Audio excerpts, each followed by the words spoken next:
is Erin. Welcome back to my channel. Today we're going to be talking about something that I'm very excited about. If you cannot tell, I am a huge fan of Sarah J Maas, hence she has an entire shelf all to herself with all the candles and all the things. I love Sarah J Maas a lot, and A Court of Wings and Ruin is coming out in, I think it's 10 days from now. Aside from being ridiculously overexcited, I have been rereading A Court of Thorns and Roses and A Court of Mist and Fury, which is my favourite. And I have come up with a couple theories that are pretty out there. I've also gone online and I found other theories that I thought were really interesting. Doesn't necessarily mean that I agree with the theories, but I think that they're pretty cool and I thought I might share them with you. I just want to mention that this video will have a lot of spoilers from beginning to end, so if you haven't read them and you don't want to be spoiled, I suggest you leave, you read them, and then you come back and you join the fun. So without further ado, welcome to my A Court of Wings and Ruin theories video. This one is a little bit sad and a little bit disturbing. It's very plausible. In A Court of Thorns and Roses, Lucian says to Farah, the Blight took out dozens of their younglings, 24 all gone. It just burned through their magic, then broke apart their minds. Does that sound like a power that we're familiar with? I hate the thought, but I think that Ameren forced Reese to kill the Winter Court younglings. We know that Farah is going to be going to a lot of the other courts and meeting the High Lords, and that she's going to try to find allies amongst them. I think that that is something that's going to come to light while she's meeting with all these courts, that Reese was forced to kill the younglings. And you know when he was having a nightmare in A Court of Mist and Fury, and he said to Farah when she woke him up that there were even some things that he couldn't say to her? What if he was dreaming about that? About having to kill those kids? Theory number 2. We know that Tamlin's father and brothers and all of them, they killed Reese's mum and his sister. Reese said in Akamath he was surprised that Farah hadn't seen their wings because they were probably somewhere in the house. And Farah's been everywhere in the manor in the Spring Court. She knows the place, but she hasn't been into Tamlin's bedroom. It's the one place she hasn't been. Could that be where the wings are? And there's a lot of talk about what happened on Calamni, or whatever the sex festival in book 1 and the Spring Court is called. I can't pronounce it very well. We know that Calamni came to pass in Akamath while Farah and Reese were in the cabin. We don't know what happened during it, what the consequences of it are. And a lot of people are thinking that Ianthe and Tamlin did the deed and now Ianthe is probably pregnant, which is a very good theory, and it's very plausible, and I agree that it's a possibility. But at the same time, I have to ask myself, is it possible that instead he decided that he wasn't going to participate in Calamni at all, and that that's what the consequences are, that his court is dying, the flowers, all the plants and everything are not thriving like they would? This isn't saying that I like Tamlin, it's not saying that, it's not making an excuse for him. It's just a possibility, it's a theory, and I think it's a really good one. Something that I mentioned in my Akamath review, if you haven't watched it, I'll link it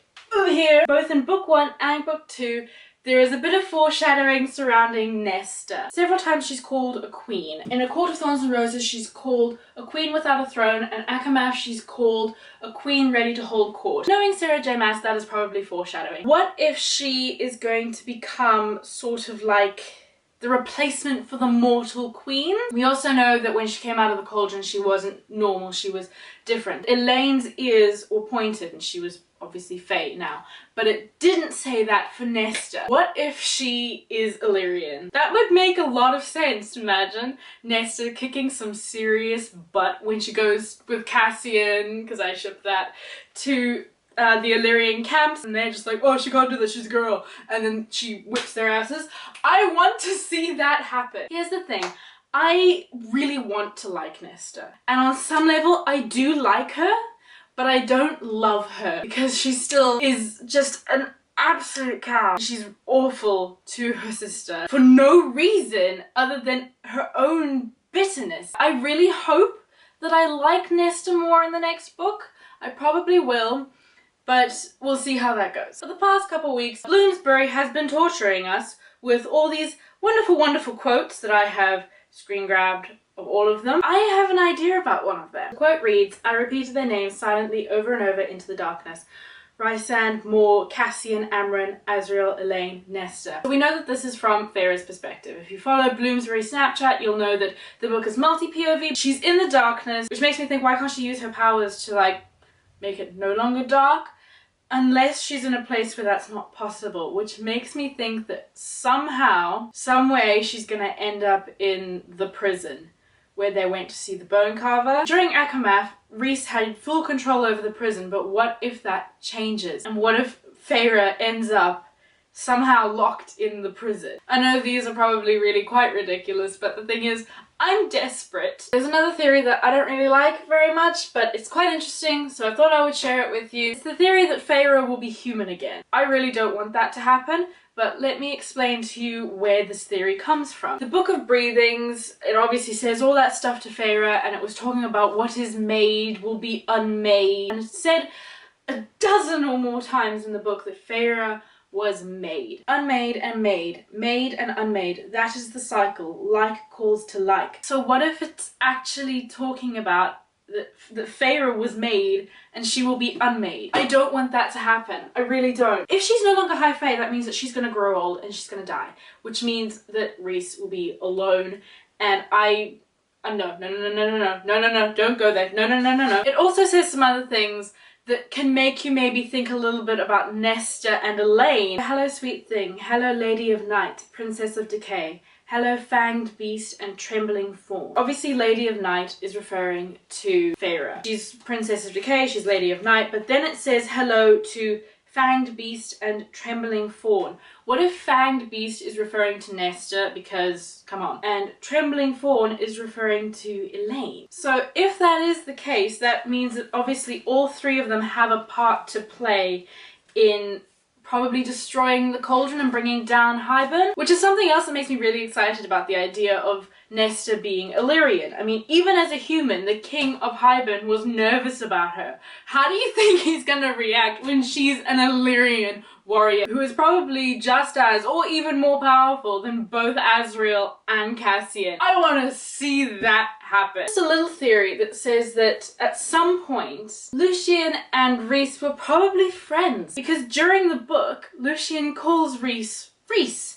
How many people call him Reese who aren't really close to him? Not many. And I just want to take a moment to appreciate Lucian, because right now Lucian is who Farah would have become without the Night Court. He's broken, and Tamlin refuses to see it. He wasn't just being abusive towards Farah, he was being abusive towards Lucian as well, and Lucian hasn't gotten out of it yet. And he may now also be being abused by Ianthe, that absolute bitch. Which brings me to a theory that I have to wonder about, because I have to give the benefit of the doubt. A lot of people did not give Reese the benefit of the doubt in A Court of Thorns and Roses, and I liked him. I was curious about him, but I was never really on board with Tamlin. I liked Tamlin, but I didn't love him. And I 100% ship Farah and Reese together. Nothing is going to change that. They are mates, they are mated, they are together, and if anyone tries to come between that, I will personally fight them to the death. But that still begs the question about Tamlin. During the tithe, Tamlin is being a real ass. Ianthe smiled to herself and nodded while playing with some sort of jewel. And then there's another line in chapter 9 when Tamlin's like, I don't know what came over me. Is it possible, I know that this is far-fetched, and this isn't my theory, I found this online. Is it possible that Ianthe is somehow controlling Tamlin? Is it possible that she can have some kind of power that allows her to have some kind of mind control over people? But then again, you gotta think that Tamlin obviously has a lot of shields up. He's obviously trained to push that kind of thing out, but he does trust Ianthe, so he could have just let his guard down and now he doesn't know that he's being controlled. I don't personally think this is true.